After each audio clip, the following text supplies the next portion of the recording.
Hey aspirant, এই ভিডিওটোত মই বৰপেটাৰ মাধৱ চৌধুৰী মহাবিদ্যালয় যাক আমি এমসি কলেজ বুলি কওঁ তাত কি কোৰ্স আছে লগতে সিট কেপাসিটি কিমান আছে ফি স্ট্ৰাকচাৰ কেনেকুৱা হ'ব হোস্টেল আছে নে নাই এনেকুৱা সৰু কথা ডিসকাস কৰিম so let's start da video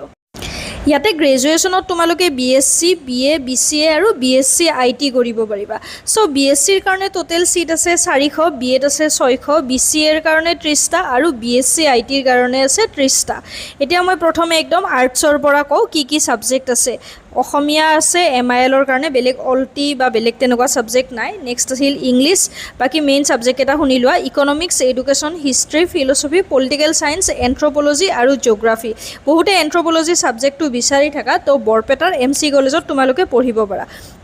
সায়েন্সত আছে physics chemistry maths botany zoology anthropology আৰু জিওগ্ৰাফি কম্পিউটাৰ সায়েন্স এতিয়া আহিলে আমাৰ ফি স্ট্ৰাকচাৰৰ কথা বিএ আৰু বিএসসি দুটাৰে যিবিলাকত প্ৰেক্টিকেল সাবজেক্ট নাই সেই কোৰ্স কেইটা তোমালোকৰ এডমিশন হ'ব 5320 আৰু যিবিলাকত প্ৰেক্টিকেল আছে যেনে এন্থ্ৰোপলজি তো তাত তোমালোকৰ খৰচ হ'ব 5740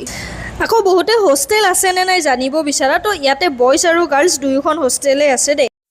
মেজৰৰ কাৰণে কিমান কি সিট আছে সেইখিনি কৈ দিও তেতিয়া তোমাৰ অকনমান হেল্প হৈ যাব এন্থ্ৰোপলজিত আছে 35 এছামিছত 40 বটানিত 35 কেমিষ্ট্ৰিত 35 কম্পিউটাৰ সায়েন্সত মেজৰ নাই তোমালোকৰ মাইনৰত 50 আছে ইকোনমিক্সত 40 এডুকেশ্যনত 35 ইংলিশত 40 জিওগ্ৰাফিত 35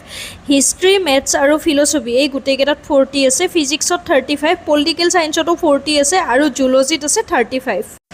ইয়াৰ লগতে ইয়াতে কিছুমান এক্সট্ৰা কোৰ্স আছে যিবিলাকৰ গ্ৰেজুৱেশ্যন কৰিবৰ ইচ্ছা নাই তোমালোকে সেইখিনিও কৰিব পাৰা ইয়াৰ লগতে যিবিলাকৰ গ্ৰেজুৱেশ্যন কৰিবৰ মন নাই তোমালোকে ডিপ্লোমা কোৰ্স কিছুমান কৰিব পাৰা ইয়াতে আছে তো শুনি লোৱা কি আছে ডিপ্লোমা ইন ফিজ ব্ৰিডিং 2 বছৰীয়া হয় এডমিশন চাগে 2500 আৰু পাৰ সেমিস্টাৰ 500 মানকে দিব লাগিব তাৰ লগতে আছে DCA ADCA agro technology remote sensing spa therapy aquarium technician program এইখিনি আছে সো ভিডিওটো চাই কেনে ভাল লাগিলে লাইক শেয়াৰ আৰু কিবা ডাউট থাকিলে কমেন্ট কৰিবা এণ্ড থ্যাঙ্কস ফৰ ওয়াচিং আৰু প্লিজ সাবস্ক্ৰাইব কৰিবা